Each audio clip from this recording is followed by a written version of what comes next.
All right, let's talk about data. Specifically, how we can take a total mess of numbers and turn it into something that actually makes sense, something that tells a real story. We're going to go from chaos to clarity. Let's jump right in. And hey, a huge welcome to all of my students tuning in from mathematics and the modern world. I'm really glad you're here. This whole explainer is built just for you, to help make these ideas click. So, let's be honest for a second. Have you ever just stared at a big list of numbers and felt your eyes glaze over? Like you're literally drowning in information but can't make sense of any of it? Yeah, we've all been there. And that feeling? That's exactly what we're here to fix today.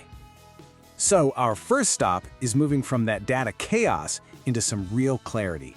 Because you can't tell a clear story if your starting point is a jumbled mess, right?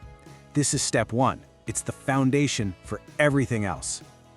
Now, that jumble actually has a name. It's called raw data. Basically, it's just a bunch of numbers and facts that haven't been sorted or organized in any useful way. Imagine taking all the words from a book and just throwing them randomly onto a page. You'd have all the right pieces, sure, but the story would be completely lost. That's raw data. So how do we start building that story? Well, you're going to need the right set of tools. I want you to think of yourself as a data storyteller. And in your storytelling toolkit, there are 3 main methods you can use to make your data actually speak to people. Tool number 1 is the textual method, and it's pretty much what it sounds like. Use words, sentences, paragraphs to explain what you found. You see this all the time. Anytime you read a news article that says something like, "A new survey found that." That's the textual method in action. It's all about creating a narrative around the numbers. Next up, we've got the tabular method. This is where we start bringing in some serious organization. We take all that data and put it into a nice, neat table with rows and columns.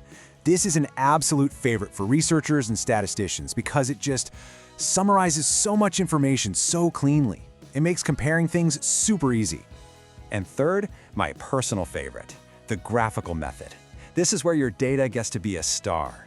We turn those numbers into visual shapes, things like bars and lines and pie charts.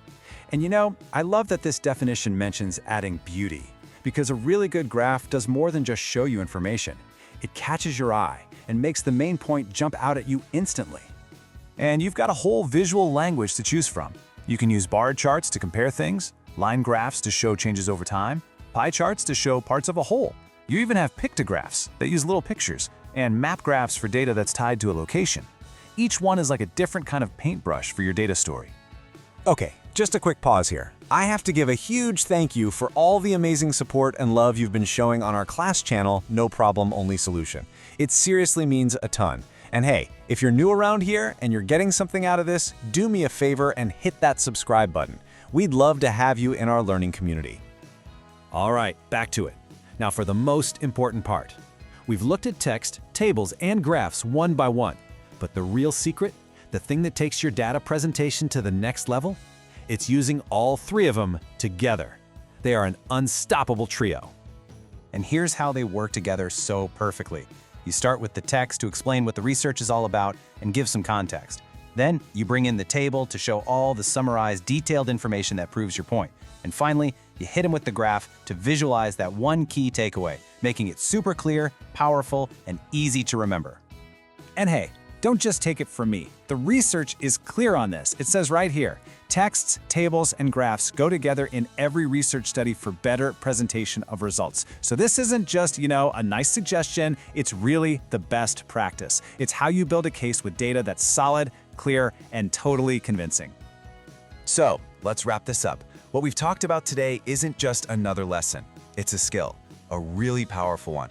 Your journey to becoming someone who can tell clear, compelling stories with data, well, it starts right now. So what do you need to remember? First, raw data is just noise. It's on you to give it structure. Second, you now have that awesome storytelling toolkit with text, tables, and graphs. And third, the biggest takeaway, combine all 3 to tell the most powerful story. And if you want to keep going, make sure to check out the playlist I've put together for our class Beyond 2025, Math in the Modern World. So I'll just leave you with this one question. You have the tools now, you know the strategy. So, what story are you going to tell with data? Thanks so much for watching.